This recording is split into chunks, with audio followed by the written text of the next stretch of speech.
Your filthy well is poisoning this entire community, Mr. Callahan. I have a preliminary county order right here, and if you don't cap it within 72 hours, we'll do it for you and bill you for the demolition. The voice was like gravel grinding against rusted metal, a sound that carried across the crisp autumn air and seemed to curdle the very sunlight. I turned from the fence post I was setting and saw her standing there, a stout, imposing figure clad in a beige tracksuit that seemed 2 sizes too tight, her face a mask of smug authority. This was Karen, the president of the Lakeside Meadows Homeowners Association, a woman who treated the boundary of her manicured suburban kingdom as an international border she was sworn to defend. She held a single piece of paper aloft like a holy edict, the thin sheet trembling slightly in her grasp, betraying the tremor of excitement running through her. She was savoring this moment, the culmination of a 2-year Cold War she had waged against me for the simple crime of owning land adjacent to hers without being subject to her rule. Her eyes, small and buried in a fleshy face, gleamed with the righteous fury of a petty tyrant who had finally found her casus belli. She had me, she thought, the final solution to the irritating independent rancher next door. If you've ever had a run-in with a power-tripping HOA president, if you've ever been threatened over the height of your grass or the color of your mailbox, do me a favor and hit that subscribe button right now. And while you're at it, drop a comment below and tell me where you're watching from or share your own HOA nightmare story. You are not alone, and trust me, you are not going to believe where this one goes, because Karen had just made the biggest mistake of her life. I took a slow breath, letting the scent of pine and damp earth fill my lungs, a deliberate act to center myself. I had faced down men with automatic weapons in dusty, sun-scorched landscapes a world away from this. I had negotiated with tribal elders over water rights for entire villages with nothing but a sidearm and a translator. A woman in a juicy couture tracksuit holding a piece of paper wasn't going to make me flinch. I wiped my hands on my jeans, leaving streaks of rich, dark soil, and walked slowly toward the fence that separated my 10 acres of freedom from her quarter-acre fiefdoms. My land, my rules. Her land, her rules. That had always been my philosophy, a simple code of mutual respect she could never seem to grasp. To her, my independence was an insult, a daily repudiation of her authority. The fact that my property, with its deep-water artesian well and rolling pastures, predated her entire subdivision by 50 years was a historical inconvenience she chose to ignore. This ranch wasn't just property, it was a legacy. My grandfather had drilled that well with his own 2 hands in a rented rig back in the 60s. He told me stories of hitting the aquifer, of the pure, cold water bursting forth, a promise of self-sufficiency that he passed down to my father, and my father passed down to me. When I left the Army Corps of Engineers after 15 years of designing and securing water infrastructure in the most challenging environments on Earth, this land was my reward. It was where my wife, Sarah, and I were going to raise our kids, where the noise of the world would be replaced by the sound of wind in the ponderosa pines and the lowing of a few head of cattle. It was everything, and Karen was threatening to destroy its heart. I reached the fence, the weathered wood warm under my calloused hand, and looked her dead in the eye. "Let me see the order," I said, my voice calm, level, and utterly devoid of the panic she so clearly expected. Her smile faltered for just a second. This wasn't going according to her script. I took the paper from her outstretched hand. My eyes scanned the document, my training kicking in instantly. I wasn't just reading the words, I was dissecting the format, the letterhead, the signature block, the specific legal citations. It was professionally printed on the letterhead of a law firm I recognized from the signs at the entrance to Lakeside Meadows. Patterson, Croft and Associates. The text was dense with legal jargon, citing various county health and sanitation codes, but the key phrases jumped out at me. Preliminary findings, independent laboratory analysis, significant levels of industrial and agricultural contaminants, and the most damning line, poses an imminent and substantial threat to the groundwater serving the Lakeside Meadows community. It was a declaration of war, meticulously crafted to intimidate, but as I read, a cold, hard knot of certainty formed in my gut. Something was wrong. The document referenced a county health department case number, but the number format was incorrect. It cited a specific county ordinance about private wells, but I knew that ordinance. I had read every single piece of county legislation related to water rights before I even closed on this property. The ordinance it cited pertained to the drilling of new wells within a certain distance of municipal lines, not the operation of existing certified wells. And most telling of all, the document wasn't signed by a county official. It was signed by a junior partner at the law firm. It wasn't a county order. It was a threat dressed up in a lawyer's suit. It was a bluff, a very expensive and well-orchestrated bluff, but a bluff nonetheless. I looked up from the paper, my gaze flat and unreadable. "This isn't a county order," I stated, not as a question, but as a fact. "This is a letter from your attorney." Karen's face flushed a deep, mottled red. "It's a notice of pending action. The county supervisor assured me the official order is just a formality, a matter of paperwork. They're just giving you a chance to comply voluntarily before they bring in the heavy equipment." She puffed out her chest, trying to reclaim the momentum. "The lab results are undeniable." I folded the letter neatly in half, then in half again, and tucked it into my back pocket. "Which lab?" I asked. Her eyes darted back and forth for a split second. "That's confidential information. Part of an ongoing investigation," she snapped. "You don't get to question the process." "Oh," I thought, a cold smile touching the corners of my mind. "I absolutely do." "Karen," I said, my voice dropping a little, taking on the tone I used to use on young lieutenants who were about to make a very stupid decision. "You have 24 hours to retract this letter in writing, delivered to my mailbox. You will also retract the slanderous statements you've undoubtedly already made to my neighbors. If you do not, I will be forced to explore all my legal options for harassment, defamation, and tortious interference with my property rights. Do you understand me?" Her jaw dropped. She stared at me, speechless, her entire script upended. I was supposed to be scared, angry, defeated. Instead, I was giving her an ultimatum. "You can't threaten me," she finally sputtered, her voice rising in pitch. "I am the president of the HOA.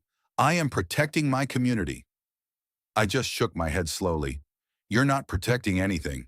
You're a bully who just picked a fight you can't win. Your 24 hours started the moment you handed me that letter." I turned my back on her, a deliberate and final dismissal, and walked back to my fence post. I picked up my post-hole digger and slammed it into the earth. The thud of steel on soil was the only sound for a moment. I could feel her eyes burning into my back, a wave of pure, undiluted hatred. Then I heard the crunch of gravel as she spun around and stomped back to her golf cart, the electric motor whining in protest as she sped away. The battle had begun, but she had no idea what kind of war she had just started. She thought she was fighting a stubborn rancher. She was fighting a man who had spent his entire adult life understanding one simple, elemental truth. Water is power, and he who controls the data controls the water. I went inside and pulled out a fresh manila folder. With a black Sharpie, I wrote one word on the tab: Karen. It was time to go to work.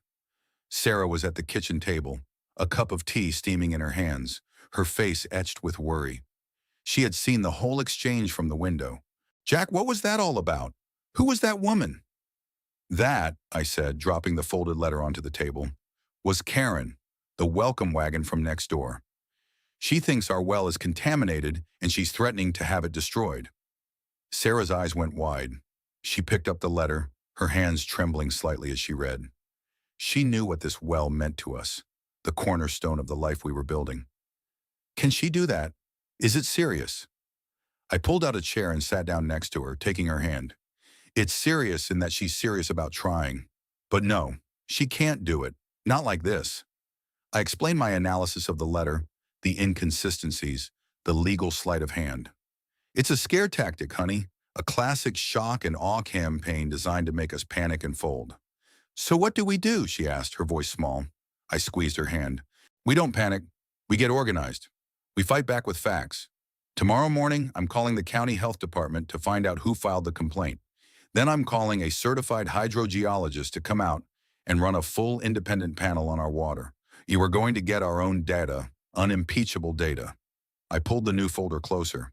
and we are going to document everything. Every phone call, every email, every letter, every conversation. When bullies like her feel their power slipping, they get desperate and they make mistakes. We're going to be ready for every single one. Sarah looked from the letter to my face, and I saw the fear in her eyes slowly being replaced by resolve. She had been a military spouse for 15 years. She knew this look. It was the look I got before a deployment, before a major project. The quiet, focused intensity that meant I had a plan. "Okay," she said, her voice stronger now. "Okay, Jack. What do you need me to do?" I smiled. "For now, just keep believing in this place, and maybe make a fresh pot of coffee. It's going to be a long night of research." As Sarah got up to make the coffee, I opened my laptop and began pulling up the county's public records database. I looked up the charter for the Lakeside Meadows HOA, the minutes from their past meetings, their registered agent, everything. Then I started researching the law firm, Patterson, Croft, and Associates. I was building a profile, creating a map of the battlefield. Karen had fired the first shot, but she'd fired it in the dark. I was about to turn on all the lights. The rich aroma of coffee began to fill the kitchen, a scent of normalcy in the face of the coming storm. This was my home. No one was going to threaten it. The next morning, I was on the phone at 8:01 a.m., dialing the county health department. The initial receptionist was a textbook case of bureaucratic gatekeeping, a flat, monotone voice that seemed designed to sap the will to live. "A complaint about a well? You'll need to file a formal inquiry form, F117B. You can download it from the county website. Processing time is 6 to 8 weeks." I wasn't having it.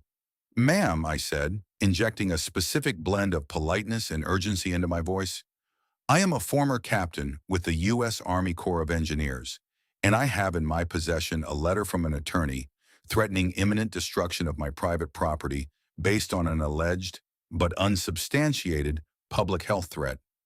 I need to speak with a supervisor in the Water Quality Division immediately.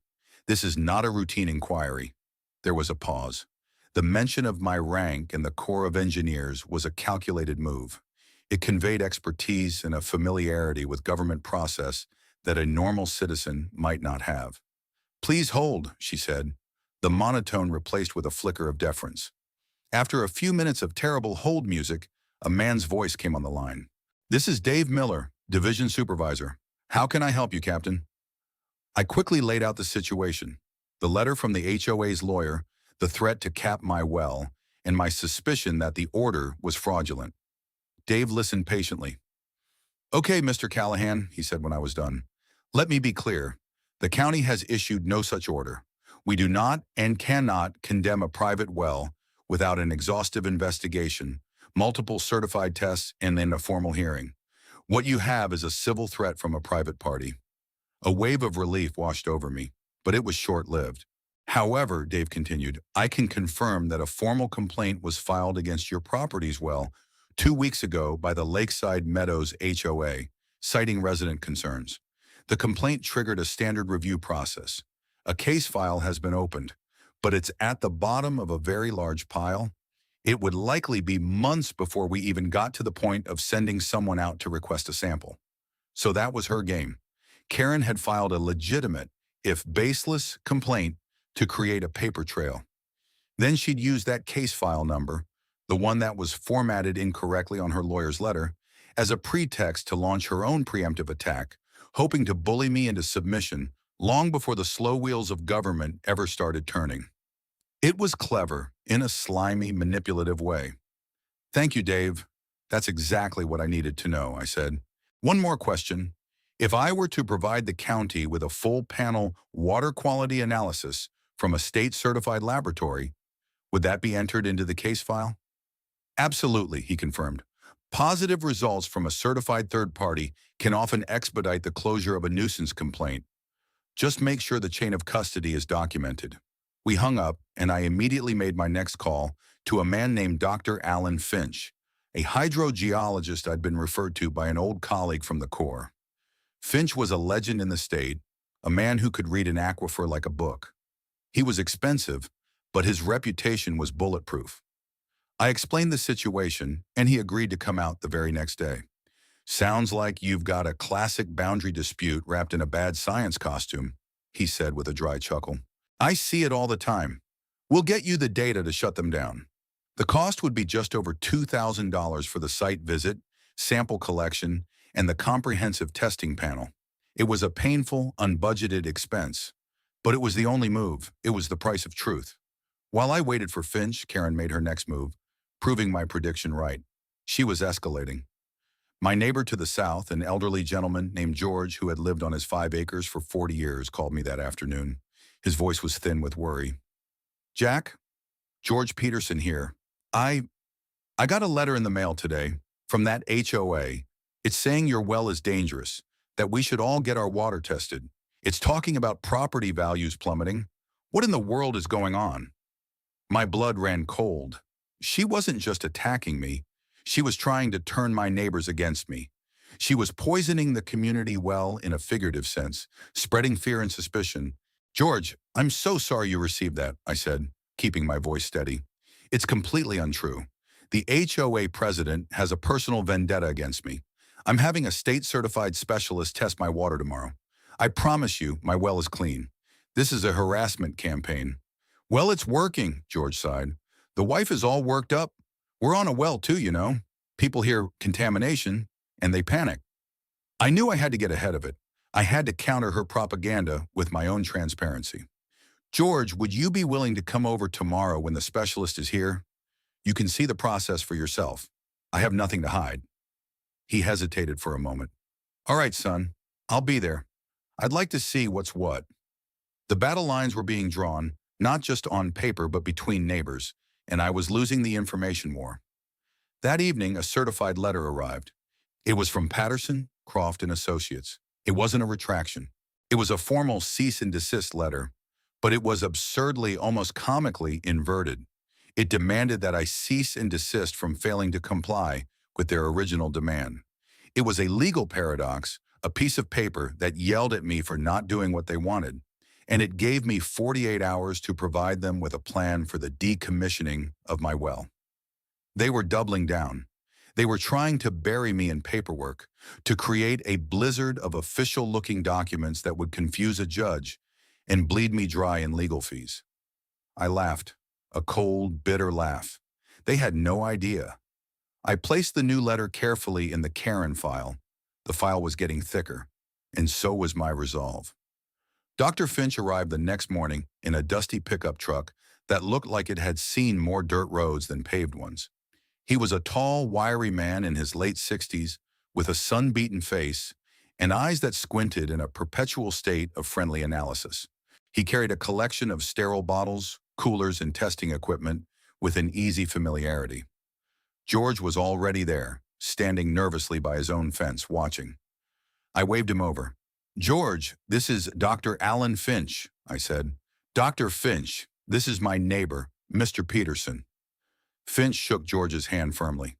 Good morning, sir. Just here to pull some samples. Nothing to worry about.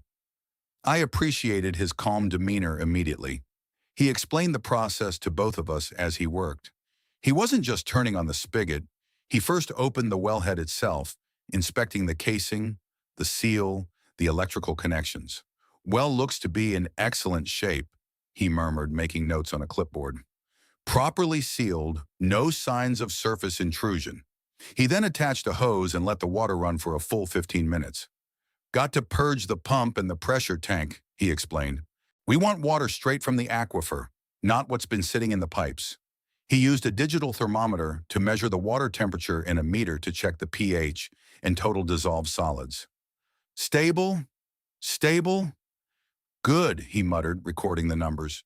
Then with practiced efficiency, he began filling a series of sterile bottles, each one labeled for a specific type of test: bacteriological, heavy metals, volatile organic compounds, VOCs, pesticides, nitrates. He documented every step, taking photos of the wellhead, the sample collection, and the sealed bottles, which he then placed in a cooler with ice packs. Chain of custody is everything, he said, looking at me. From the moment this water leaves your well to the moment it's analyzed, we have to be able to account for it. No gaps, no questions. George watched the whole procedure with a look of growing respect. This wasn't some back-of-the-napkin operation. This was science.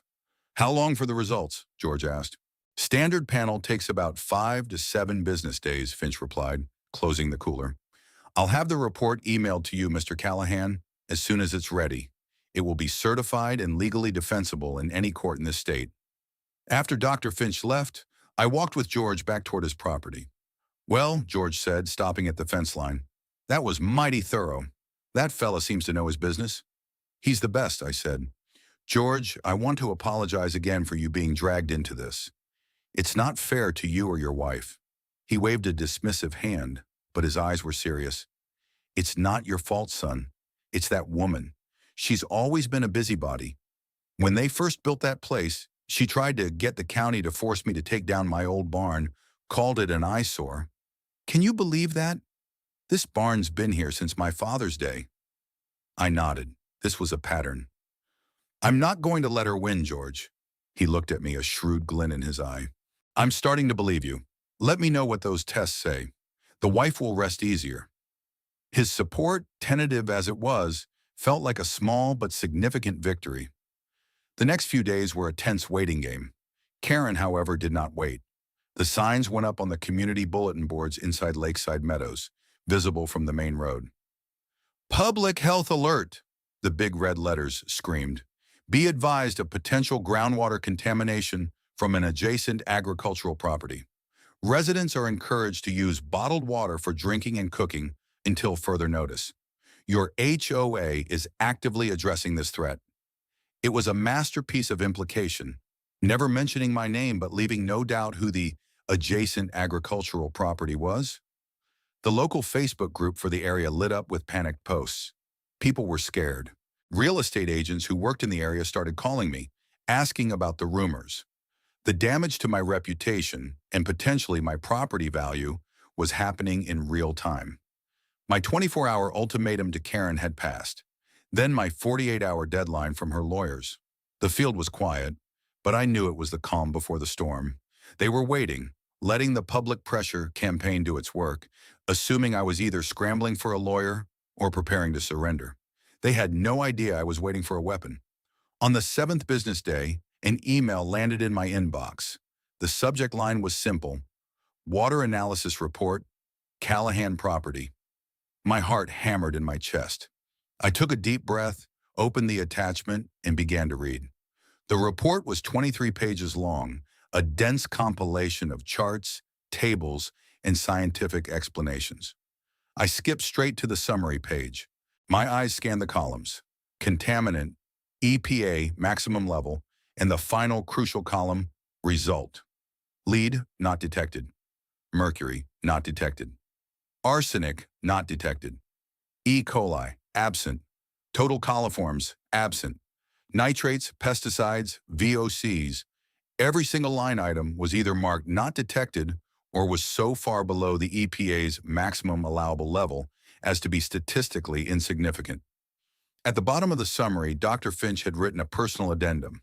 The water from the Callahan well is of exceptionally high quality. It meets or exceeds all state and federal standards for potability.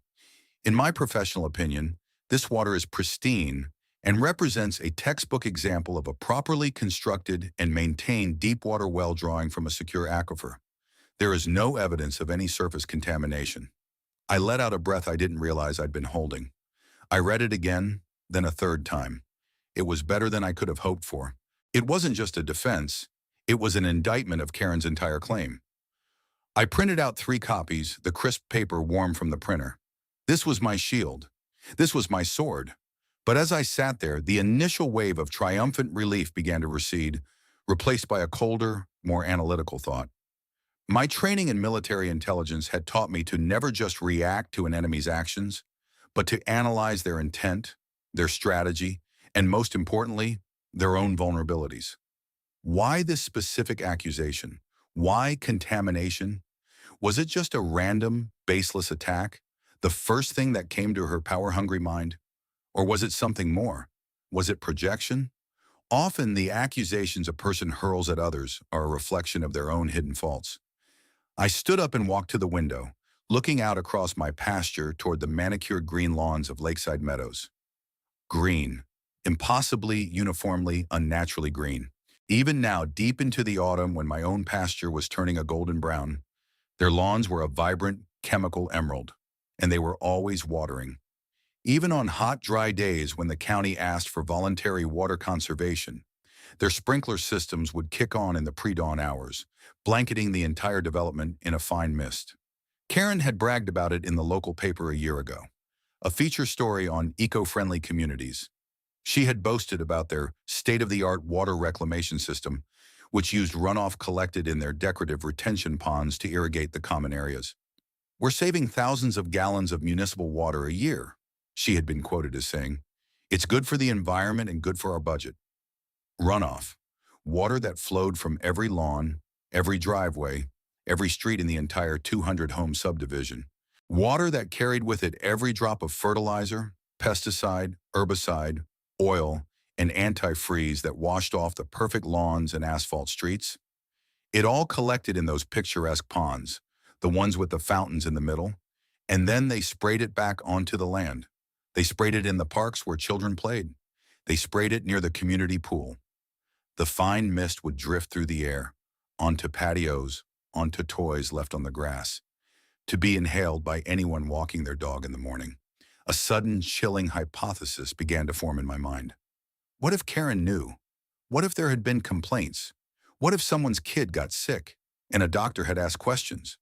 What if she had a quiet, nagging suspicion that her vaunted eco-friendly system was a toxic disaster waiting to happen? A baseless accusation against an outsider's well would be the perfect misdirection. A preemptive strike to create an alternative culprit before anyone started looking too closely at her own backyard. It was a wild theory, a huge leap of logic, but it fit.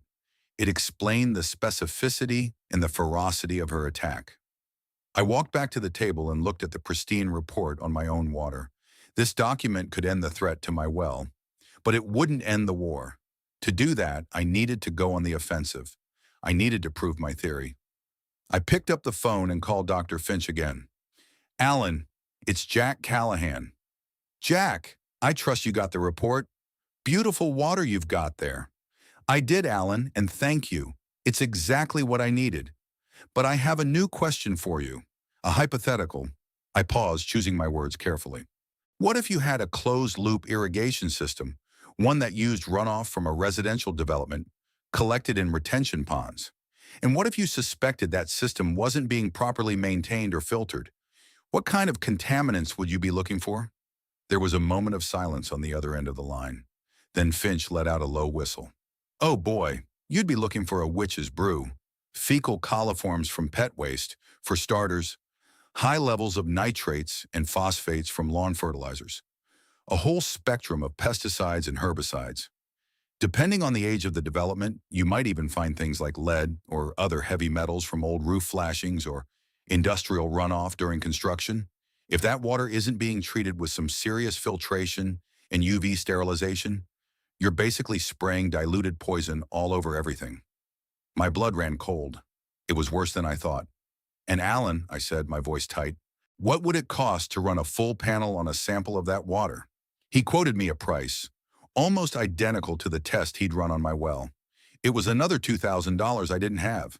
But as I looked at the threatening letters on my desk, at the picture of my family on the mantelpiece, I knew it wasn't a choice.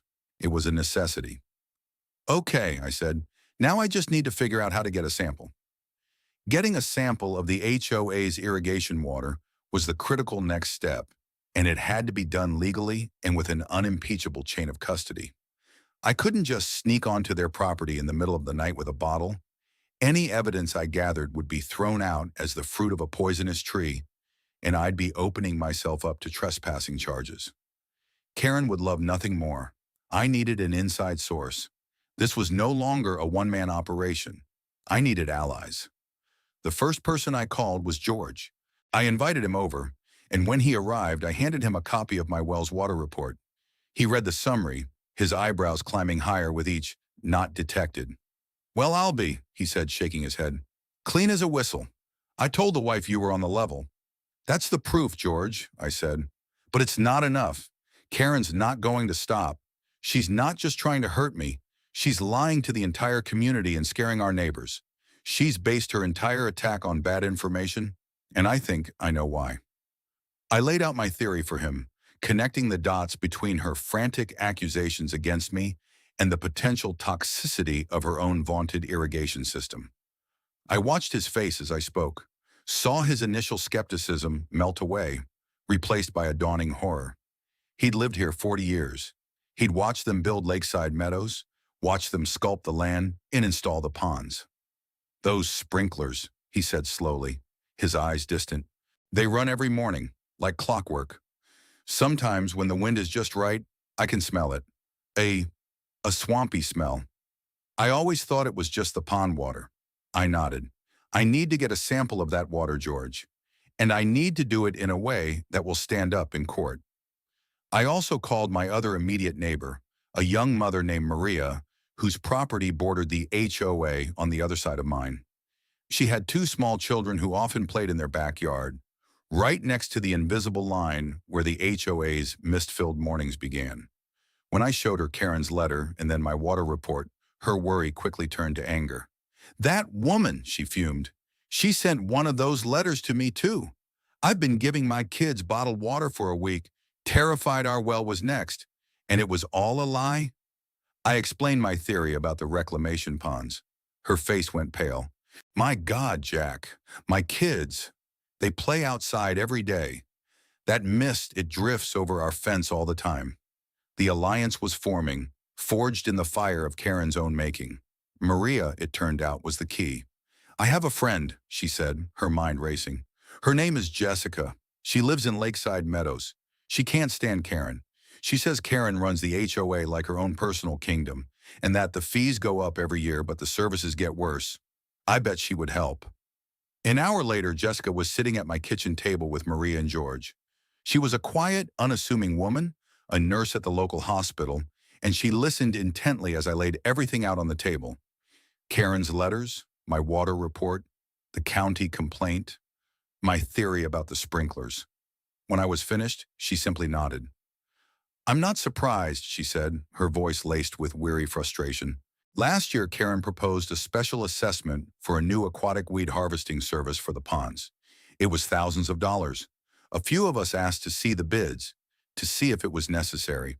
She told us the board's decisions weren't open for public debate. It passed because most people don't pay attention. But we always suspected she was just hiding something. "We need a sample of the sprinkler water," I said, looking her in the eye. "But it has to be clean. I need someone who lives there to collect it from their own property and then immediately turn it over to me. We need to document the time, the date, and the location. It has to be airtight." Jessica's face hardened with resolve. "Her own sprinklers go on at 5 a.m. They water the common area right behind my house. I can get it. My husband is a notary. He can witness the collection and sign an affidavit. Will that work?" It was perfect, better than I could have hoped for. A resident, on her own property, collecting a sample of water being actively dispersed by the HOA with a notarized witness. It was legally unassailable. We planned it like a military operation. The next morning, at 5:15 a.m., Jessica would meet me at the edge of her property, a spot hidden from the road by a thick stand of trees. She would have the sample in a sterile bottle I provided, sealed in a plastic bag, along with the signed and notarized affidavit from her husband. The trap was about to be set. As they left, George lingered for a moment. "You know, Jack," he said, his voice low, "when that woman first came after my barn, I just kept my head down. I figured it wasn't worth the fight. I was wrong. Bullies don't stop. They just find another target. I'm glad you're fighting back." He stuck out his hand. "Whatever you need, son, we're with you." I shook his hand, feeling a profound sense of gratitude. This was no longer just my fight. It was ours. The tide was beginning to turn. While the plan to acquire the HOA's water sample was in motion, it was time to launch my own counteroffensive on the legal front. Karen and her lawyers at Patterson Croft and Associates had been operating in a vacuum, assuming I was an isolated, unsophisticated target they could overwhelm. It was time to disabuse them of that notion. I called the one person I knew I could trust implicitly with this kind of fight. Mike Romano. Mike and I had served together in Iraq. While I was building infrastructure, he was a JAG officer, a lawyer in the Army's Judge Advocate General's Corps. He was brilliant, ruthless in a courtroom, and had a deep, abiding hatred for bullies and abusers of power. After leaving the service, he'd become a partner at a top litigation firm in the state capitol. "Jackie boy," his voice boomed over the phone, "don't tell me you finally knocked over a liquor store. I told you your pension wasn't that bad." "Worse, Mike," I said, a smile touching my lips for the first time in days. "I've got an HOA problem." I spent the next 30 minutes laying out the entire saga: Karen, the threatening letters, my pristine water report, and my suspicion about their irrigation system.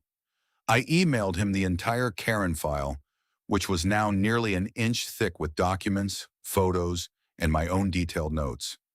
He was silent for a long time after I finished. I could almost hear the gears turning in his legal mind. "Okay," he said finally, his voice shifting from friendly banter to the sharp, incisive tone of a prosecutor. "This is beautiful. It's a classic case of defamation with malice aforethought. The public signs, the letters to the neighbors, they've given us everything we need. They've established a pattern of harassment, and their legal notices are a transparently fraudulent attempt to intimidate." "So what's our play?" I asked. "We don't just defend, Jack. We attack," Mike said, a predatory glee in his voice. "We're going to draft a response that will make their general counsel choke on his morning latte. We're not just going to tell them they're wrong. We're going to put them on notice for a multi-million-dollar lawsuit. We'll cite defamation, slander per se, tortious interference with quiet enjoyment of property, and intentional infliction of emotional distress. We're going to demand a full public retraction and a formal apology to you and every neighbor who received those letters." He continued, warming to his subject. "And here's the fun part. We're going to demand discovery of the evidence they claim to possess. We want the name of the lab that ran their preliminary analysis. We want that lab's state certification number. We want the full, unredacted report they received. We want the documented chain of custody for the sample they allegedly collected. We're going to demand they produce documents they absolutely do not have. When they fail to produce them, we'll file for sanctions. We're going to bury them in their own lie." It was a masterpiece of legal judo, using their own aggression and deception against them. It was exactly what I had hoped for. "Draft it, Mike," I said. "Make it hurt." "Oh, it will," he chuckled. "It will be a work of art. I'll have a draft for you to review by tomorrow afternoon." The next morning, before the sun had even begun to hint at its arrival, I was parked in the designated spot, a quarter-mile down the road from the entrance to Lakeside Meadows. The air was cold and still. At exactly 5 a.m., I saw the mist begin to rise over the development as the sprinkler systems kicked on, a fine, ghostly fog that hugged the unnaturally green ground. At 5:16 a.m., a figure emerged from the shadows of the tree line. It was Jessica. She was holding a small cooler. I got out of my truck and met her. She looked exhausted but exhilarated. "Got it," she whispered, handing me the cooler. "Right from the sprinkler head behind my patio. My husband watched the whole thing. The affidavit is inside, on top." I opened the cooler. Inside was a single sealed bottle of murky, slightly brownish water, nestled on a bed of ice packs. On top of it, in a Ziploc bag, was a notarized document. "Jessica, I can't thank you enough," I said, my voice thick with emotion. "You're taking a huge risk." She shook her head. "Karen has been a plague on this neighborhood for years. Someone has to stand up to her. Just get her, for all of us." I nodded. "I will." I secured the cooler in my truck and drove straight to a 24-hour shipping center. I packed the sample and the chain of custody paperwork into a prepaid overnight box addressed to Dr. Finch's lab. As I sealed the box, I felt a profound shift in the dynamic. I was no longer just defending my land. I was now the custodian of a secret, a piece of evidence that had the power to dismantle Karen's entire world. That afternoon, Mike's draft letter arrived in my inbox. It was everything he had promised and more. It was 7 pages of dense, aggressive, and exquisitely worded legal threats. It was a declaration that the game had changed. I approved it without a single revision. The next morning, a process server hand-delivered copies to the HOA's management office and the downtown headquarters of Patterson, Croft, and Associates. The trap was sprung. Now we waited for the second bombshell to drop. The silence that followed was deafening. For 5 straight days after our letter was delivered, there was nothing. No response from the law firm. No new signs on the community bulletin board. No more panicked posts in the local Facebook group. It was as if a switch had been flipped. Karen and her legal eagles, who had been so aggressive and so certain, were suddenly paralyzed. I could picture the scene in their office, a junior partner sweating under the glare of a senior partner, demanding to see the lab report that their entire case was built on, a report that didn't exist. They were caught. They had been called on their bluff in the most spectacular and public way possible, and they had no cards left to play. They were trying to figure out how to fold without having the entire table collapse on top of them. During this tense quiet, I kept in close contact with my small alliance. George would call every day for an update, his voice filled with a newfound excitement. Maria and Jessica texted back and forth, sharing snippets of gossip from within the walls of Lakeside Meadows. The word was that Karen was furious, holding frantic closed-door meetings with the other 2 members of the HOA board, both of whom were now reportedly terrified of the legal storm about to break over their heads. They had blindly followed Karen's lead, and now they were chained to her impending disaster. On the 6th day, the email I had been waiting for arrived. It was from Dr. Finch. The subject line was stark: urgent, lab results for Lakeside Meadows sample. My hands were unsteady as I clicked it open. The report was laid out in the same format as mine, but the contents were a galaxy apart. It was a horror show. The column for result was a terrifying list of red flag numbers and warnings. Total coliforms in E. coli present in levels exceeding public health standards for recreational water by a factor of 10. Nitrates and phosphates, extremely elevated, consistent with heavy untreated fertilizer runoff. The list went on. They found traces of 2,4-D, a common herbicide with known health risks. They found petroleum distillates, likely from driveway runoff. But the worst part was a special analysis Dr. Finch had run on his own initiative. He had found traces of oocysts from Cryptosporidium and Giardia, microscopic parasites that are spread through fecal matter and can cause severe gastrointestinal illness, especially in children and the elderly. At the bottom, Dr. Finch's summary was not the calm, professional assessment he had given my well. It was a stark, unequivocal alarm. The water from the tested irrigation system is grossly contaminated and poses a significant and immediate public health risk. It is completely unsuitable for its intended purpose. Continued use of this water for irrigation, especially in areas with public access, is extremely inadvisable. Recommend immediate cessation of system operation and notification of the appropriate public health authorities. I felt a chill run down my spine. This wasn't just about winning a dispute anymore. This was a genuine public health emergency. Karen, in her obsessive quest to attack my pure, clean water, had been actively spraying a toxic, parasite-infested slurry all over her own community. The irony was so thick it was suffocating. She was the poisoner. She had been the poisoner all along. My first instinct was a dark, satisfying desire to send this report straight to Karen and her lawyer, to rub their faces in the catastrophic truth of what they had done. But my training and my conscience dictated a different course of action. This was bigger than my personal vendetta now. Real people, including children and my friend Jessica's family, were at risk. This wasn't a legal document to be used as leverage. It was a public health alarm that needed to be sounded, and sounded through the proper channels. I picked up the phone and called Dave Miller, the supervisor at the county health department. "Dave, it's Jack Callahan. We spoke last week about the complaint against my well." "Mr. Callahan, yes, I have your file right here. I see you sent over a certified lab report. Very impressive. We've officially closed the complaint against you." That was good news, but I cut him off. "Dave, that's not why I'm calling. I have a new report for a different water source, and you need to see it immediately." The next morning, I was in a sterile conference room at the county government center. With me were George and Maria. I wanted them there as witnesses, as representatives of the community outside the HOA that Karen had terrorized. Across the table sat Dave Miller and 2 other stern-faced individuals I recognized as senior county officials. I didn't start with the bombshell. I started at the beginning. I laid out the file, a chronological narrative of harassment. I showed them Karen's first threatening letter. I showed them the letters she sent to my neighbors. I showed them the pictures of the signs she posted. I showed them the ridiculous cease and desist from her lawyers. Then I placed my well's pristine water report on the table. This, I said, is the water she claimed was a public health threat. Finally, I slid the second report across the table. And this, I said, my voice dropping, is the water she has been spraying all over her own community every single day.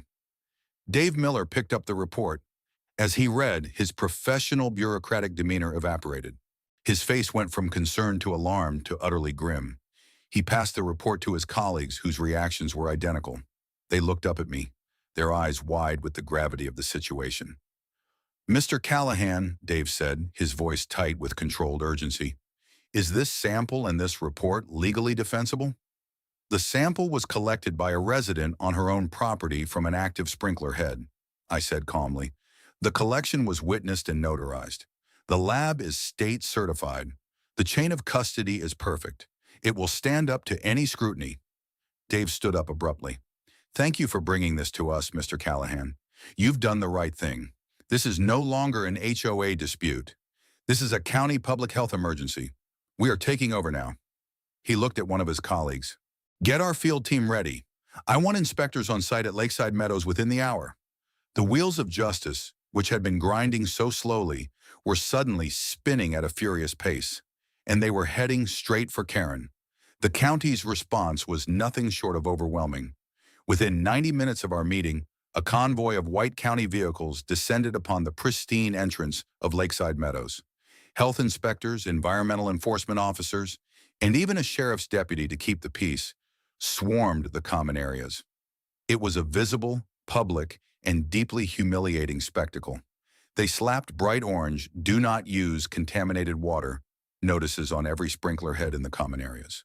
They cordoned off the picturesque retention ponds with yellow caution tape, the cheerful fountains now sitting silent in the murky, stagnant water. The entire multi-million-dollar irrigation system, Karen's pride and joy, was shut down, its heart ripped out by the very authority she had tried to weaponize. The news spread through the community like a wildfire. Phones buzzed. Alarmed residents came out of their homes, staring in disbelief at the official notices and the grim-faced county workers taking their own samples. The story was too big, too public to be contained. Maria's friend Jessica, my inside source, gave an anonymous tip to a well-known investigative reporter at the local news station, a woman with a reputation for sinking her teeth into stories of public corruption and incompetence. By late afternoon, a news van was parked outside the entrance to Lakeside Meadows, the reporter doing a live stand-up with the caution-taped pond in the background. The headline on that evening's broadcast was brutal: "Exclusive, eco-friendly Lakeside Meadows HOA under-county investigation for dangerously contaminated water system." The story detailed the county's emergency action, mentioned the potential for parasitic and bacterial contamination, and contrasted it with the HOA's recent aggressive legal actions against a neighboring property for an unsubstantiated water quality claim. They didn't use my name, but the implication was crystal clear. The hunter had become the hunted. An emergency HOA meeting was called for the following evening in the community clubhouse. The notice, sent by a frantic HOA management company, promised full transparency in a Q&A session with the board. It was going to be a bloodbath, and I knew I had to be there. I asked George and Maria to come with me for moral support and as witnesses. We walked into the clubhouse and found a seat in the back row. The room was packed, standing room only. The air was thick with anger, fear, and betrayal. I saw Jessica in the crowd. She gave me a subtle, determined nod. At the front of the room on a small dais sat Karen and the two other board members. The two members, a man and a woman in their late 60s, looked like they were facing a firing squad. Karen, however, was defiant. She was dressed in a severe navy blue pantsuit, her face set in a concrete mask of indignation. She was going to try to brazen it out. She opened the meeting by attempting to seize control of the narrative. "Thank you all for coming," she began, her voice straining for a tone of calm authority. "I know there has been a lot of concern and misinformation circulating today. I want to assure you, your board is on top of this situation. We believe this is a malicious, targeted attack on our community by a disgruntled outside party. She was talking about me. The murmuring in the crowd grew louder. A man in the front row stood up. A targeted attack, Karen? I saw the county reports online. It says our water has E. coli. My kids play in that park. You call that misinformation? The room erupted. Karen banged a gavel on the table, but it was useless. She had lost control.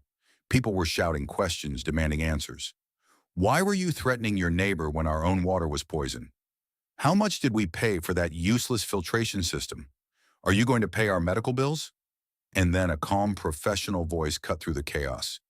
It was the investigative reporter who had taken a position near the side wall. Miss Anna Karen's last name, she said, her camera operator focusing tightly on Karen's face. Can you respond to allegations that you knowingly cut costs on the water filtration and maintenance contracts for the reclamation ponds? We have records showing you switched to a cheaper, less qualified vendor 2 years ago, against the advice of the previous contractor. Karen's face went white. The reporter wasn't finished. Furthermore, can you explain to your residents why you spent HOA funds on legal action to condemn a neighbor's verifiably pure well, while your own community's water system was, in fact, dangerously polluted? Was this a deliberate attempt to create a scapegoat? It was the kill shot. Karen stared at the reporter, her mouth opening and closing like a fish on a dock. The carefully constructed walls of her authority were crumbling around her in real time. She tried to bluster. That is a complete fabrication. This is libel. I am the victim here. But her voice was shrill, panicked. The residents weren't buying it. They were looking at her with open contempt. You're no victim, someone yelled. You put our children at risk.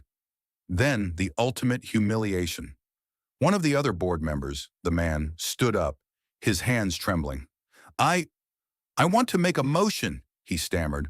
I make a motion for a vote of no confidence in the immediate removal of Karen, last name, as president of this board. Second, yelled the other board member, the woman, her face streaked with tears. The room exploded in a chorus of ayes. It was a public execution. Karen stood there utterly defeated, her face a grotesque mixture of rage and disbelief. She looked out at the sea of angry faces, the people she had lorded over, who were now casting her out. Her eyes scanned the room and finally landed on me, sitting quietly in the back. For a moment our gazes locked. I didn't smile. I didn't gloat. I just held her gaze, my expression unreadable. In that moment, she knew. She knew that I had done this, not with malice, but with methodical, relentless truth. She grabbed her purse, pushed past her now former colleagues, and fled the room, a cacophony of jeers and angry shouts following her out the door. The reign of Queen Karen was over. The downfall was swift, total, and cathartic. In the days that followed Karen's public defenestration, the full scope of the disaster she had presided over came into focus. The county health department issued a comprehensive report, confirming Dr. Finch's findings and adding more detail. The filtration system for the reclamation ponds was not just underserviced, it was critically flawed in its design. The cheaper vendor Karen had hired had installed a system suitable for a decorative fish pond, not for treating residential runoff for redistribution. The HOA was hit with a staggering fine from the county for gross negligence and multiple violations of public health codes. The cost to rip out the old system and install a proper, medically safe one was projected to be in the hundreds of thousands of dollars, a cost that would have to be borne by the residents through a massive special assessment. The management company that had enabled Karen's reign immediately terminated their contract with the HOA to distance themselves from the liability.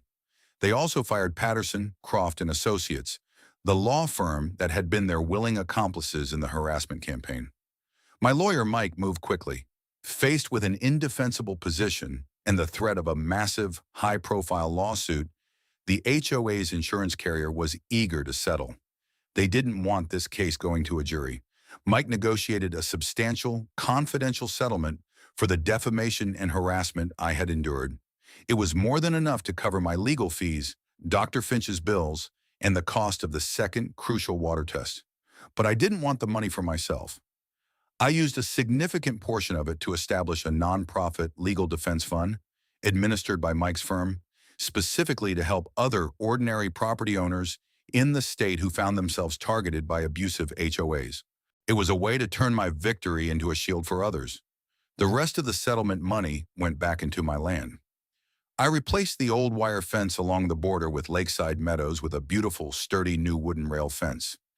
It wasn't a wall to keep people out, but a clear, undeniable demarcation of my property, a symbol of my hard-won independence. I also installed a state-of-the-art security system with cameras, not because I was afraid, but because I had learned a valuable lesson. Good fences and clear evidence make good neighbors. The new interim HOA board, led by the two members who had turned on Karen, sent me a formal, written apology on behalf of the entire community. Jessica, my ally from the inside, was unanimously elected as the new HOA president at the next official meeting. She called me the day after her election. "First order of business," she said, her voice warm and steady, "is to establish a new era of transparency and neighborliness. We'd like to formally state that we respect your property rights and look forward to a peaceful coexistence." "I appreciate that, Jessica," I said, "and I look forward to the same." The war was truly over. Peace had been restored, not by surrender, but by a decisive victory for the truth. A few weeks later, I was out by the new fence line, tamping the earth around the final post. The autumn air was clean and sharp, the sun warm on my back. I looked up and saw a large moving truck parked in the driveway of Karen's former house. A sold sign was staked in the perfect green lawn, which was now beginning to show patches of brown, starved of its daily dose of toxic mist. I saw her get into the passenger seat of a car parked behind the truck. As the car pulled out of the driveway, it slowed as it passed my property. Through the window, I saw her face. It was pale, drawn, and twisted into a mask of pure, impotent rage. She stared at me, her eyes burning with a hatred that would probably consume her for the rest of her life. She had lost her home, her power, her reputation. She had lost everything because she couldn't stand the sight of a man living freely on his own land. I didn't smile. I didn't wave. I didn't gloat.